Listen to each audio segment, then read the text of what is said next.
Daniel Balavoine naît le 5 février 1952 à Alençon.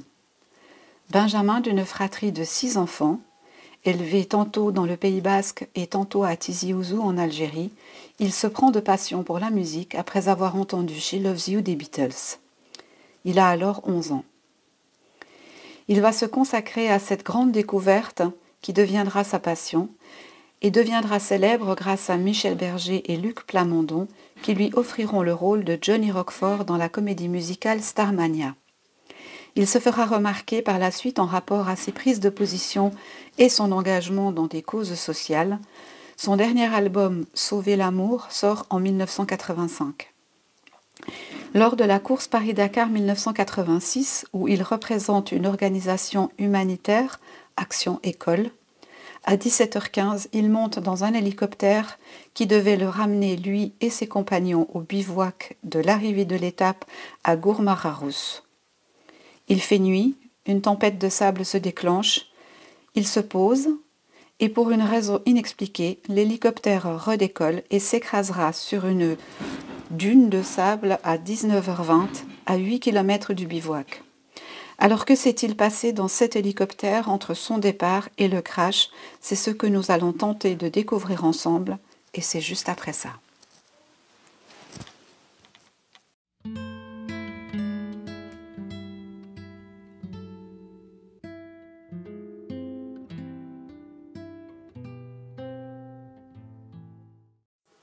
Bonjour à toutes, bienvenue sur ma chaîne Million Coaching. Enfin, je devrais dire bonsoir plutôt, parce que vous allez probablement regarder cette vidéo en parallèle du chat qui par ailleurs vous est ouvert, plutôt à partir de 21h. Donc, je vous souhaite une bonne soirée, la bienvenue aux anciens, bienvenue aux nouveaux. Et à tous ceux qui passent par là et qui regardent sans se manifester. Vous êtes les bienvenus aussi. Voilà. Alors, aujourd'hui, on va aller regarder ce qui s'est passé pour Daniel Balavoine. Alors, il y a plusieurs comment je vais dire, plusieurs hypothèses pour l'instant de ce que moi j'en ai vu non avérées, qui pourrait laisser supposer que ça n'était pas un accident, mais quelque chose de différent. Alors on va aller regarder ensemble, on va pas regarder tout ce qui s'est passé dans la vie de Daniel Balavoine. Avant, on va se focaliser sur le moment où il est dans l'hélicoptère avec ses collègues. Et puis se focaliser sur un espace-temps qui va de 17h à 19h20, je crois, le moment du crash. Donc on va voir un petit peu qu'est-ce qui s'est passé à ce moment-là et pourquoi cet avion a potentiellement redécollé après, enfin cet hélicoptère, pardon, a potentiellement redécollé après s'être posé et avoir échangé avec 2 concurrents de la course Paris-Dakar. Alors, on va aller voir déjà avec le Polyuson pour situer un petit peu le tableau. Alors, Daniel Balavoine, hélicoptère. 1986.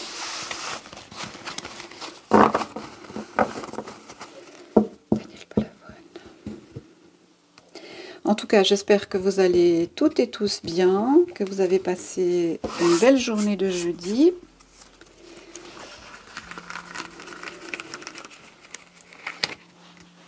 Alors, je me concentre.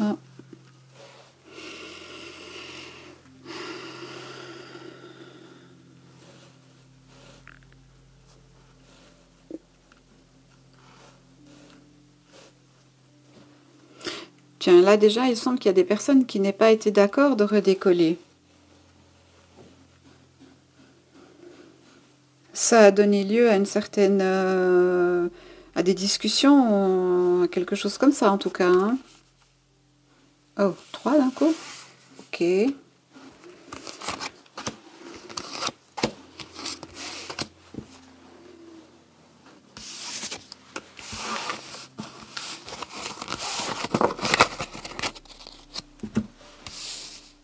je vais placer les cartes pour que vous les voyez bien.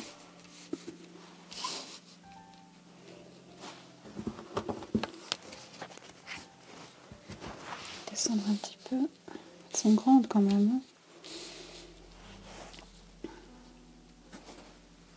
Voilà. Alors, Daniel Balavoine.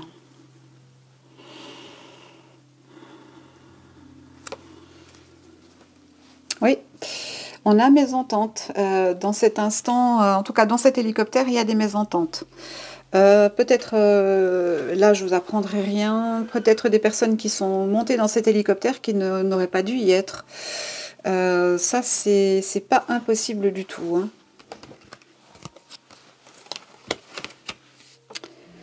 On nous parle de quelqu'un qui prend la décision pour tout le monde, on nous parle de quelqu'un qui finit par perdre l'équilibre ou qui perd la notion des réalités. Ça, c'est possible ici. Hein. Avec la carte de l'ermite, on a l'impression qu'ils sont perdus, qu'ils se raccrochent à quelque chose qui n'est pas dans l'hélicoptère même. Donc ça pourrait laisser supposer qu'il y a une lumière à l'extérieur qui leur permet d'avancer, mais pas complètement. En tout cas avec difficulté. Et ça, c'est avéré d'après ce que j'ai lu, puisque ils ont suivi une voiture qui les a un petit peu guidés à travers le désert. Hein. Ensuite, on nous parle de coups de folie, on nous parle de...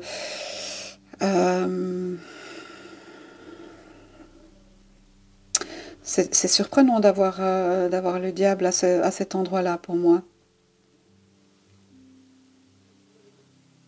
On pourrait nous parler de quelqu'un qui a un double visage ou de quelqu'un qui manipule. Mais comme la carte est à l'envers, ce n'est peut-être pas forcément intentionnel. Il peut y avoir certaines déviances, mais qui ne sont pas forcément intentionnelles. Ici, on nous parle du chariot, ça peut nous donner aussi cette notion de choix. Est-ce qu'on reste posé là où on est avec cet hélicoptère ou est-ce qu'on redécolle, hein? Ça peut nous donner cette indication-là.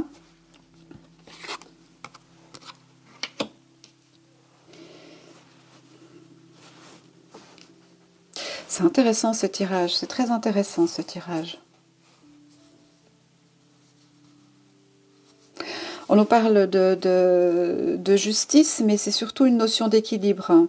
Donc, si je me base sur cet hélicoptère, on voit qu'il a perdu l'équilibre, hein, qu'il a perdu sa ligne d'équilibre, voilà, on va dire ça. Ça peut aussi nous indiquer qu'il ne volait pas à une altitude suffisamment élevée. Ça peut nous indiquer cela. Mais vous voyez que je n'ai pas de... Mis à part une mésentente ici, mais je pense que là, on est plus au départ de l'hélicoptère. Je crois que c'était Goa, hein, mais je ne suis pas 100% sûre. Hein. Corrigez-moi en commentaire si jamais.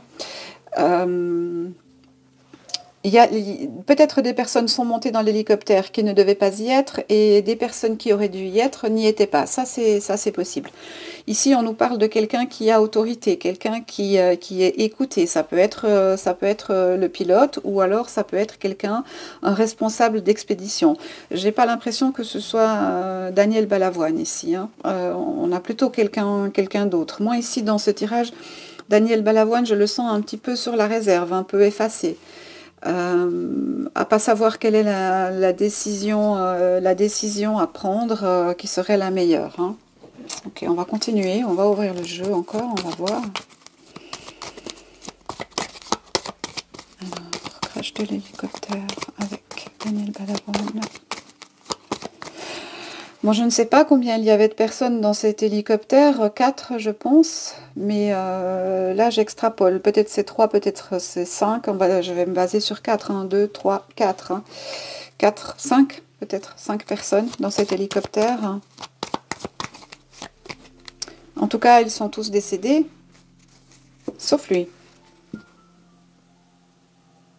Tiens, ça c'est étrange. Qui est cette personne alors? Si cette personne est toujours debout, si cette personne est toujours présente, et que 4 autres personnes sont décédées, puisque les cartes sont à l'envers, qui est cette personne? On va voir, on va continuer.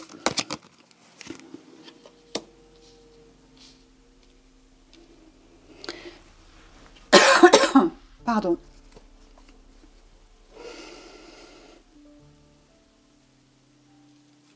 Alors on voit très bien ici hein, ils se sont perdus en fait. Hein. Dans un premier temps, effectivement, on voit que ça va nulle part, que le vol semble être bloqué.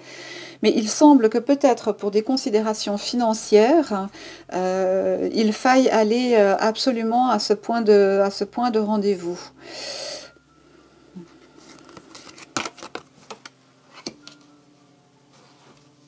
Ça, il y a beaucoup de cartes à l'envers quand même. Hein. Quelque chose n'était pas normal dans ce vol en hélicoptère. Quelque chose n'a pas été dans l'ordre de ce qui était prévu.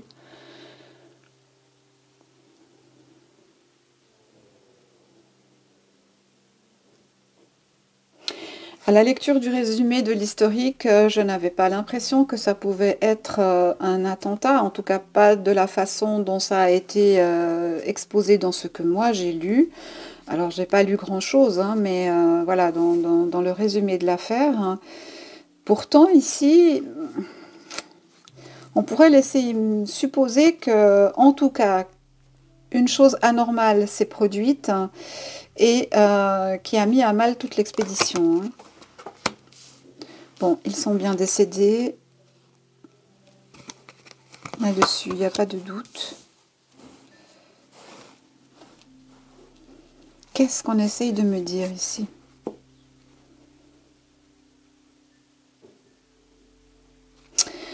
La justice inversée nous indique aussi qu'il n'y a pas eu de justice. Alors, est-ce qu'il y a eu réelle enquête ou est-ce qu'il y a eu des choses camouflées? Est-ce qu'on a mis des choses sous le tapis? Est-ce que tout n'a pas été dit? Sincèrement, là, ça pourrait être possible. Le jeu n'est pas si clair que ça. Hein.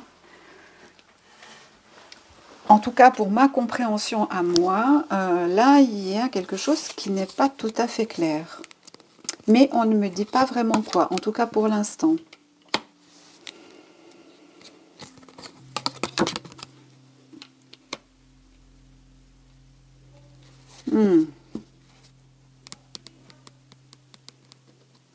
Alors, comme je tire sur Daniel Balavoine, on pourrait nous parler ici de sa dernière compagne, la mère de ses enfants, et on voit que de cette relation sont nés 2 enfants qui ont perdu leur père. Ça pourrait nous indiquer ça.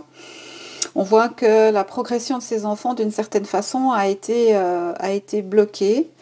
Et puis, ça pourrait concorder ici en nous disant que cette compagne, pour le moment enceinte, a accouché seule. Hein. Alors seule, je me comprends, hein, c'est-à-dire que l'enfant est né après que Daniel Balavoine soit décédé. Ça pourrait nous indiquer ça. Hein. Mais là, bon, je vous apprends pas grand-chose. Ouais.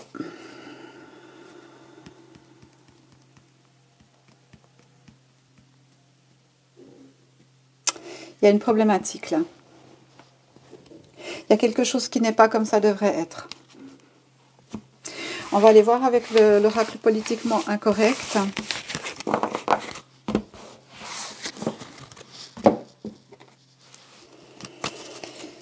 Ça fait longtemps que je ne l'ai pas utilisé, celui-ci. Alors, Daniel Balavoine, qu'est-ce qui s'est passé? Le crash, l'accident sur le Paris-Dakar, 1986.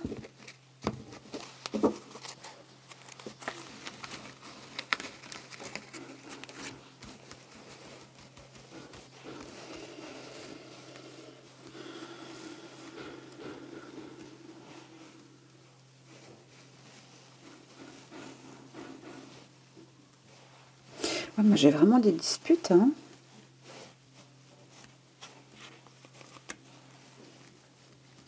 Alors, Paris-Dakar. Daniel Balavoine. Crash de l'hélicoptère. 186.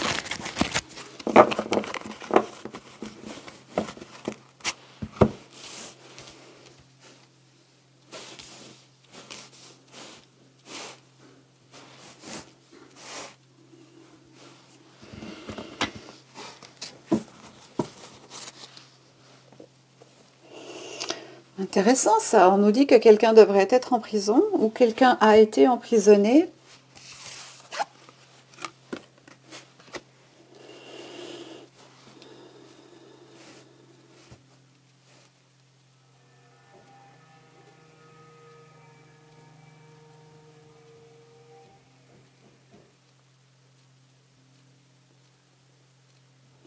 Ici, on nous parle d'extraterrestres. Alors, je vais attendre d'ouvrir le jeu pour voir qu'est-ce qu'on me met à côté. Et on retire le diable quasiment à la même position, hein.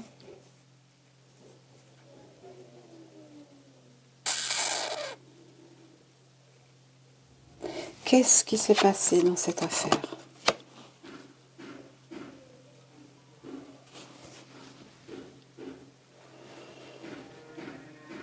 Est-ce que, pardon, ce que Daniel Balavoine voulait mettre en place au niveau de l'écologie, dans ces organisations humanitaires qu'il promouvait, est-ce que ça dérangeait certaines personnes? Ça, c'est pas impossible, hein, que ça pose problème peut-être au niveau local, hein. En fait, ici, la carte de l'extraterrestre m'indiquerait que dans cet hélicoptère, quelqu'un y est monté qui ne devait pas y être, qui n'aurait pas dû être dans cet hélicoptère.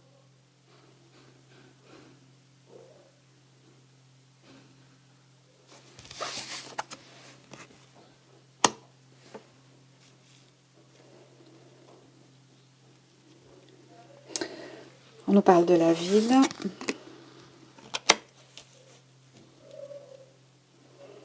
Là, on part plus sur les activités de Daniel Balavoine, hein, sur son engagement. Je crois qu'il faisait aussi des puits, hein, enfin qu'il y avait quelque chose comme ça.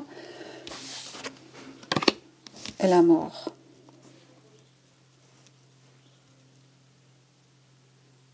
Pour moi, il ne devait pas être dans cet hélicoptère. Il est considéré comme un extraterrestre dans cet hélicoptère. C'est comme s'il n'était pas sur le plan de vol. C'est peut-être ça qu'on avait avec la justice. Il n'était peut-être pas sur le plan de vol. Est-ce qu'il y a systématiquement un plan de vol? Je crois que oui. Là, de nouveau, comme pour le vol MH370, il y a forcément un contact avec une tour de contrôle ou quelque chose comme ça.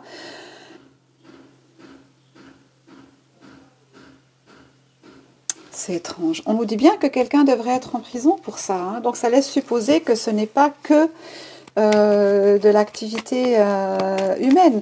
Est-ce que c'est une problématique naturelle, c'est-à-dire de tempêtes de sable et autres, hein.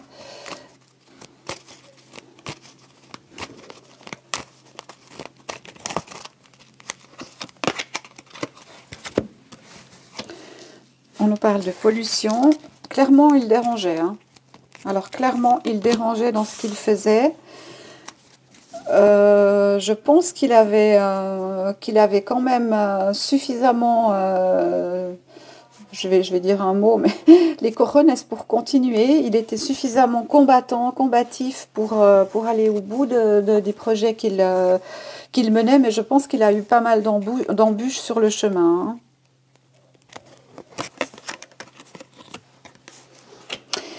Et oui, on nous parle d'un artiste, évidemment. On nous parle d'un artiste qui avait probablement de grands projets encore, hein. Il n'était pour moi qu'au début de sa fulgurante carrière, et il avait pas mal de choses encore à dire. Euh, on parle de pollution ici, peut-être que il avait remarqué dans ses projets humanitaires, dans le fait qu'il mette des puits, je crois que c'était des puits pour l'eau, hein, que peut-être il y avait des pollutions qui mettaient en danger la vie sur Terre, hein, et qu'il avait des prises de position par rapport à ça qui auraient pu déranger. Ça, c'est pas du tout impossible, hein, pas du tout impossible, hein.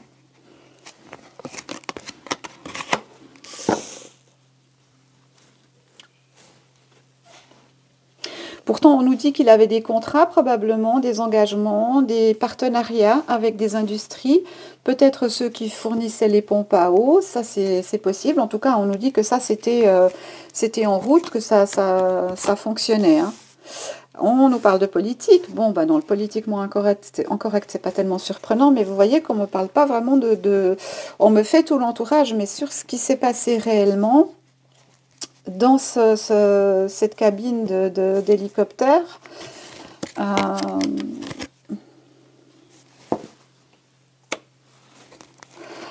on nous parle de paix, de sérénité.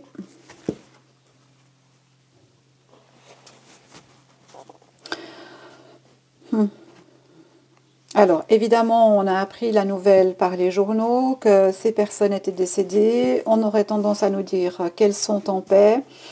Mais ça nous parle aussi des médias en général, donc des personnes de journalistes en fait, hein, qui peut-être auraient eu un rôle à jouer dans cette affaire, hein. Moi, je pense qu'il n'était pas prévu sur ce vol-là. En tout cas, c'est ce qu'on semble me dire ici. Mais qu'est-ce qui s'est passé? Pourquoi cet hélicoptère a redécollé après s'être posé, perdu quelque part dans le désert?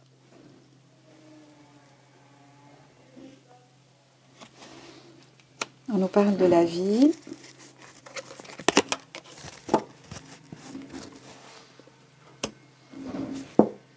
Et on nous parle de prison.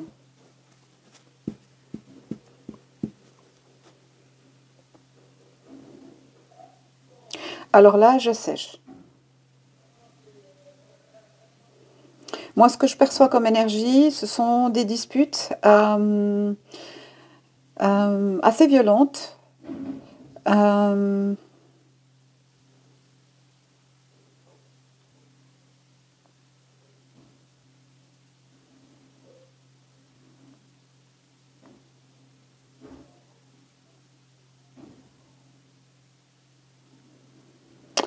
je ne crois pas qu'il y avait de femmes dans cet équipage, dans cet hélicoptère. Donc la vie ici pourrait nous laisser supposer que suite à son départ, son enfant, son deuxième enfant est né. Ça peut donner cette indication. Ça peut nous donner l'indication qu'on a ôté la vie. Mais on continue, hein, on va voir.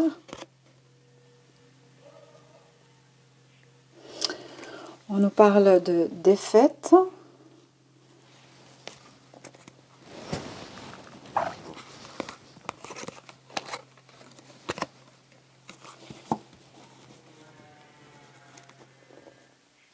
De solidarité.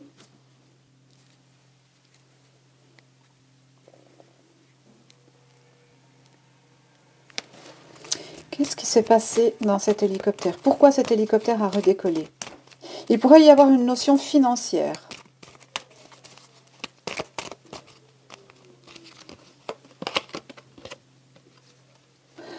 On nous dit que tout cela est confidentiel. Donc ça laisserait supposer que l'affaire ou la façon dont on nous a vendu cette histoire, et je crois que c'est là où le bât blesse en fait. La version qu'on nous a donnée n'est peut-être pas la bonne. Ouais, c'est ça. La version qu'on nous a donnée n'est pas la bonne. Ça veut dire que moi, je pars sur une hypothèse qui n'est pas la bonne. Il y a autre chose là derrière. Ça, c'est intéressant.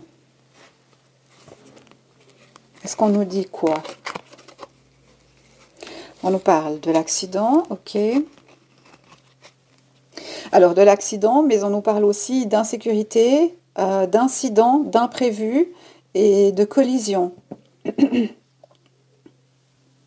Donc, collision, crash, hein, on peut le comprendre comme ça.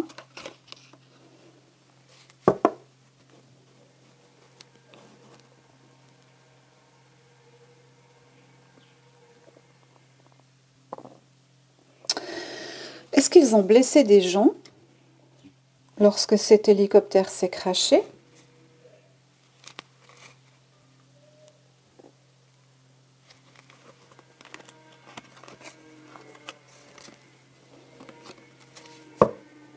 Victoire. Est-ce que c'est ça qu'on essaierait de nous cacher? Que des personnes extérieures à ce vol aient pu être des victimes collatérales?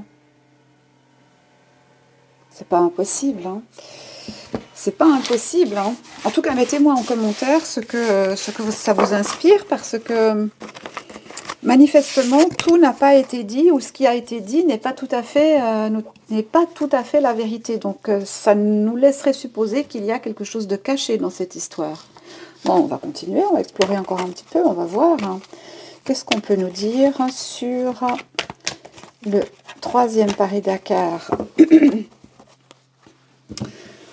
de Daniel Balavoine et ce qui s'est plus précisément passé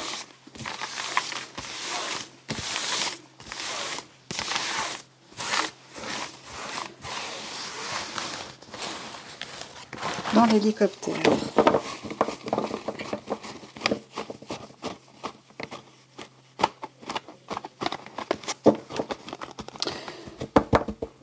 Oui.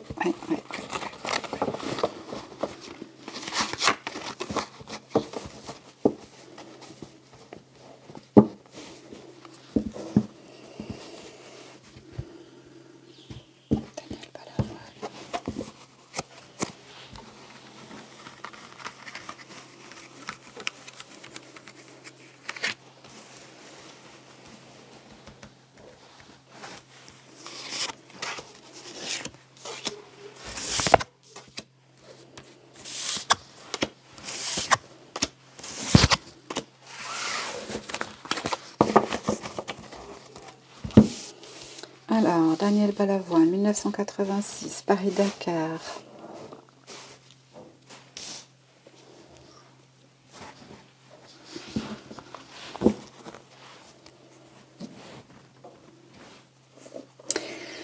On nous parle du 4 de denier. Est-ce qu'on a fait un cadeau à quelqu'un? À qui est-ce qu'on a fait un cadeau? Oui, il y a eu un changement dans le plan de vol, ou en tout cas dans les personnes qui auraient dû être sur cet hélicoptère et les autres. Ça, c'est pour moi, c'est une certitude. Ok, là, on est placé juste. Je pense que il a fallu jouer un peu des coudes pour pouvoir monter dans cet hélicoptère. Hein.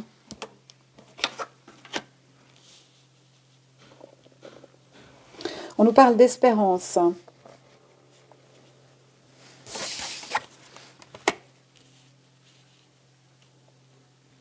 Alors, ils se sont perdus, mais vous voyez, on n'a que des épées ici. C'est fou, ça. Hein. C'est que des choses tranchantes. Hein. Donc, ça nous indiquerait peut-être, oui, des disputes, des luttes de force.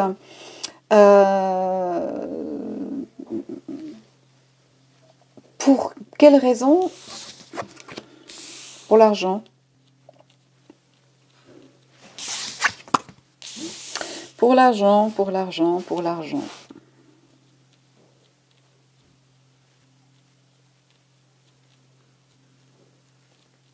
Alors, si Daniel Balavoine n'était pas monté dans cet hélicoptère, comment se serait-il rendu Où et à quel endroit, avec quels moyens, sachant qu'il œuvrait pour une organisation humanitaire. Peut-être que les fonds de cette organisation ne lui permettaient pas de voyager avec ses propres deniers et qu'il aurait saisi l'occasion de monter dans cet hélicoptère. C'est pas impossible, mais on a quelque chose de comme ça. En tout cas, ça c'est clair et net. Hein. Ça c'est clair et net.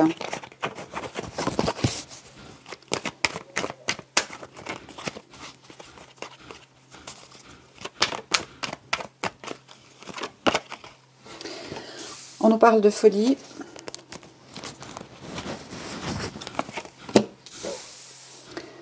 On nous parle d'une femme de campagne. Ouais, c'est au départ que le problème s'est posé vraiment. Hein. Tout ça s'est fait dans une certaine cacophonie. Et j'ai même l'impression que des personnes étaient déjà dans l'hélicoptère avant qu'il ne décolle et qu'elles sont potentiellement descendues pour laisser monter Daniel Balavoine. Hein. Ça, c'est pas impossible du tout. Hein. Ça, c'est pas impossible du tout. Et on nous amène à la fin, on nous amène au crash. Hein. On parle des effets sur, bah oui, sur sa famille qui a été en deuil.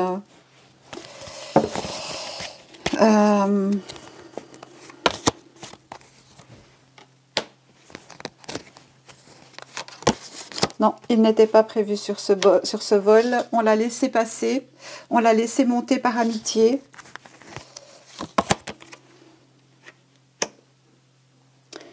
Il n'était pas dans le manifeste. On nous parle de projet. De projet qui devait aboutir. En tout cas, il y avait des belles compétences à ce niveau-là. En ce qui concerne l'eau, hein. Là, on est clair. Hein. Donc, du côté de Daniel Balavoine, les choses étaient en ordre, les choses avaient l'air de rouler. Certes, il avait un caractère fort et pouvait...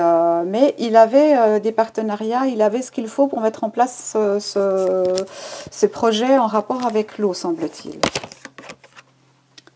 On nous parle de protection, de dissension,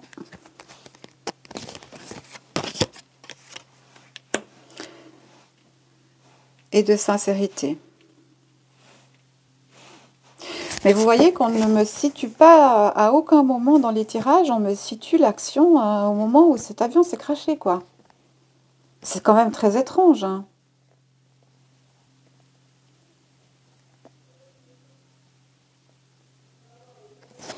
Qu'est-ce qu'on veut me dire?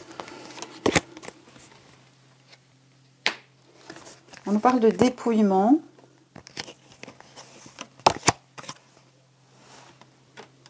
De la fin de quelque chose. Et de grossesse.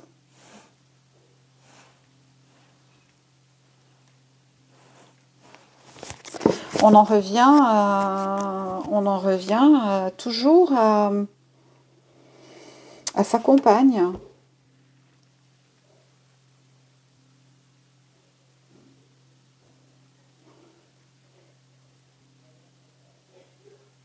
Est-ce que ça aurait un rapport avec ce qui s'est passé? C'est quand même étrange qu'on ressorte cette notion de femme enceinte dans chacun des tirages, à une place quand même relativement importante.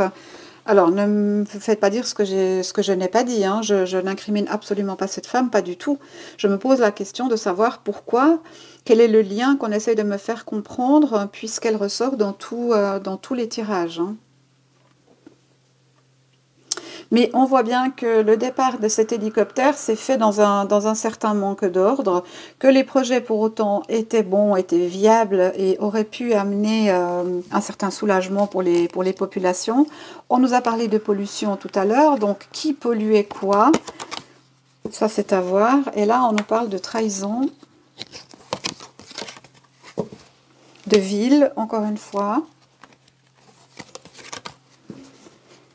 et d'attente.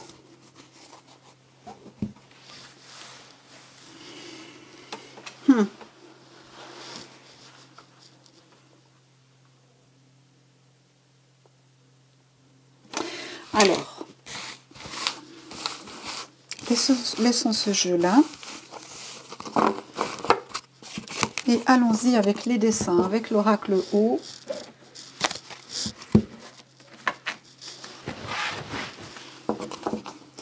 Et on va y aller franco, on va demander, est-ce que... Et vous voyez, je retire la carte d'une femme. Pourquoi est-ce qu'on met tellement la lumière sur cette personne?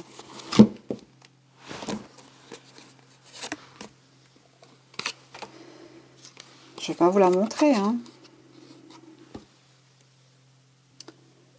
Voilà. Bon, je ne sais pas. On va continuer.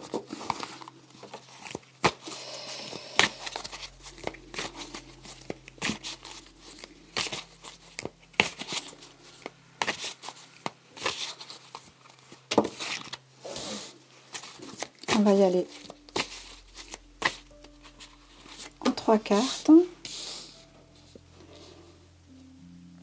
Pourquoi est-ce que l'hélicoptère dans lequel Daniel Balavoine était sur ce Paris-Dakar en 1986 a redécollé?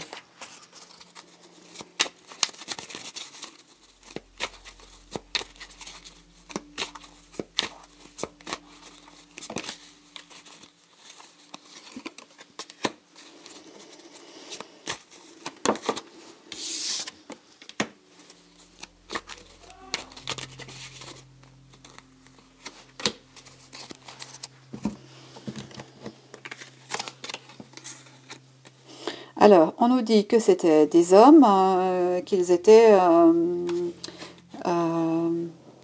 à l'arrivée de où ils devaient se rendre. Comme on parlait du bivouac, etc., ils étaient vraiment pas loin quand ils se sont crashés. Hein.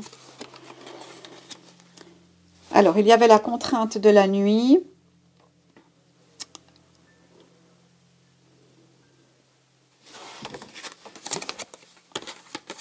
Ah non, celle-ci, non.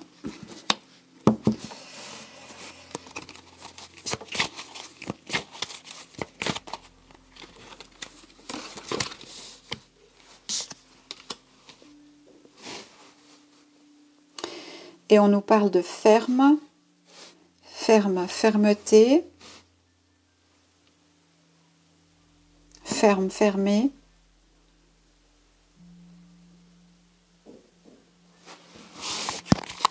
Ah, décidément, alors là, je suis très surprise que ce soit à ce point non clair. Peu clair.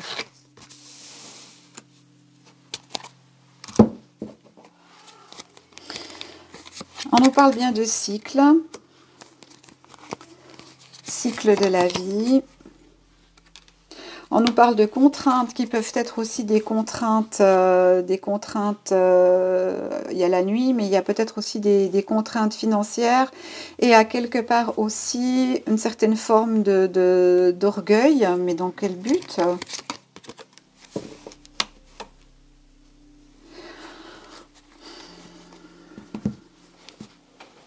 Alors, à la lecture ici, je me dirais, en fait, c'est de la toute-puissance humaine. C'est-à-dire que je parle du pilote, hein, parce que c'est lui qui a quand même... alors, je ne sais pas quel est son nom, j'en sais rien du tout. Mais on nous parle d'un homme qui voulait absolument arriver à destination et qui s'est probablement dit je suis plus fort que la nature, je vais y arriver. Et qui s'est fourvoyé. Avec ici fermé et la vieillesse, on pourrait nous indiquer que il n'est pas arrivé jusqu'à la vieillesse, la porte s'est fermée. On nous parle du cycle de la vie. Et on nous dit que le cycle, ça peut être aussi les pales hein, de l'hélicoptère qui font un cycle, qui tourne.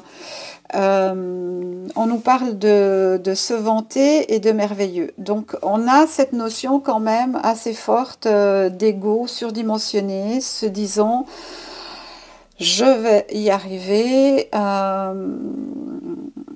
Ça va pas poser de problème. Je suis un pilote émérite et je vais réussir. Et on sait que c'est pas le cas. On sait que ce n'est pas le cas.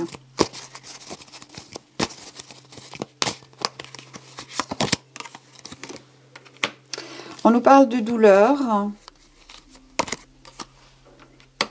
de faillir.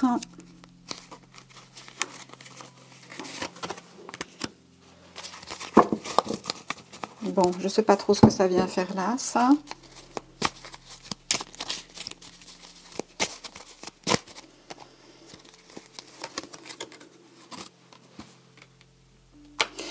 On peut avoir ici une notion de quelqu'un qui a mal, quelqu'un qui est pas bien, ou quelqu'un qui souffre, avec un désir impérieux d'arriver à bon port pour peut-être apaiser la douleur de quelqu'un qui se trouvait dans cet hélicoptère. Ça, c'est pas impossible. Hein.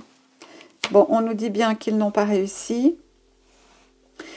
On nous dit ici qu'ils n'avaient pas les outils nécessaires, donc peut-être pas de radar, peut-être pas, enfin je sais pas, mais en tout cas qu'ils n'avaient pas les outils nécessaires pour pouvoir faire ce dernier bout de chemin. Hein. Bon, écoutez, là, je vais pas... qui était dans cet hélicoptère, quoi, comment, quelle était sa vie, moi, pour moi, ça m'intéresse pas, en fait. Hein. On n'est pas là pour... Il y a eu des ennuis, hein. Il y a quelque chose. Hein. Alors, écoutez, moi, je vais être totalement honnête avec vous. J'ai une très grande difficulté à obtenir des informations claires. On me dit bien que les projets de Daniel Balavoine étaient sur la route, que ça roulait, quoi, que c'était quelque chose qui allait être pérenne. On nous parle que peut-être il avait découvert des problématiques en relation avec diverses pollutions. Et on nous parle de sa dernière compagne qui était enceinte au moment du crash. Moi, j'ai des ressentis de dispute. On me dit que probablement Daniel Balavoine ne devait pas être sur ce vol-là, que peut-être pour des considérations pratiques ou financières, il serait monté dans cet avion, peut-être que cet hélicoptère, peut-être que ça aurait été plus simple pour lui. Il y a cette possibilité-là. On a ici un homme qui veut absolument arriver quelque part. Avec la notion de douleur, on pourrait nous dire que c'est un homme qui est contraint par la douleur de quelqu'un et qui faillit et qui crée le crash. Ça, c'est quelque chose qu'on pourrait comprendre ici-là. Donc, ça sous-entendrait qu'une des personnes à bord de l'avion... qu'est-ce que j'ai avec cet avion? C'est pas possible. À bord de cet hélicoptère... et pu se sentir mal, avoir des douleurs ou être pas bien. Vous notez qu'on ne me donne pas de serpent, de piqûre de serpent ou d'araignée ou quoi que ce soit. Je n'ai pas d'animal sauvage, je n'ai pas... Voilà. Donc, de où cette douleur pouvait provenir, ça, on ne me l'indique pas. Donc, voilà. Ni fait ni à faire. Je ne peux pas en dire plus. C'est tout ce qu'on me donne comme information. Voilà. Alors, on va aller chercher une petite carte de fin avec l'oracle victorien et voir sur quoi on termine. Daniel Balavoine. On nous dit la mauve alcée. Oui, la mauve alcée. Ok, d'accord. Donc, la mélancolie. Jette en écume écueils et regrets, nettoie le passé pour nous en libérer, pour ne t'y noyer, tourne tes pensées vers les activités qui contentent ton cœur et créent les petits bonheurs. La mélancolie jette en écume écueils et regrets. Nettoie le passé pour nous en libérer, pour ne t'y noyer, tourne tes pensées vers les activités qui contentent ton cœur et créent les petits bonheurs. Bon, bah là, on nous dirait que c'est pas la peine d'aller chercher beaucoup plus loin. Voilà, il faut se concentrer sur autre chose. Le fait qu'on ait aimé cette personne et ses chansons et peut-être ses combats, ses luttes, ne doit pas nous éloigner de la réalité. Le passé est le passé, ce qui est fait, et comme je l'ai dit, ni fait ni à faire. C'est comme ça, il faut accepter. Voilà, voilà, eh bien c'est ce que je pouvais en dire. Je pense que certains vont rester sur leur faim. Peut-être attendaient-ils autre chose ou pas. En tout cas, n'hésitez pas à me mettre en commentaire quels sont vos ressentis tout au long de ce que vous verrez dans le tirage. Peut-être suis-je passée à côté de quelque chose, c'est tout à fait possible, je ne suis pas infaillible et je ne prétends en aucun cas détenir la vérité. Voilà. Donc, soyez prévenants dans vos messages, comme vous savez bien le faire maintenant. Et ne mettez pas de nom et pensez toujours, dans cette affaire ou dans d'autres, que les familles des victimes, les proches, sont toujours impactées par ces affaires, même si elles datent de 20, 30, 40 ans. Voilà. Donc toujours dans le respect de tous en fait, hein. C'est très simple, dans le respect de tous. Si vous avez participé au chat, je vous remercie infiniment de l'avoir fait. C'était un plaisir pour moi d'échanger avec vous. On se retrouve pour une prochaine vidéo très très bientôt. Et je vous dis douce nuit et à bientôt. Au revoir.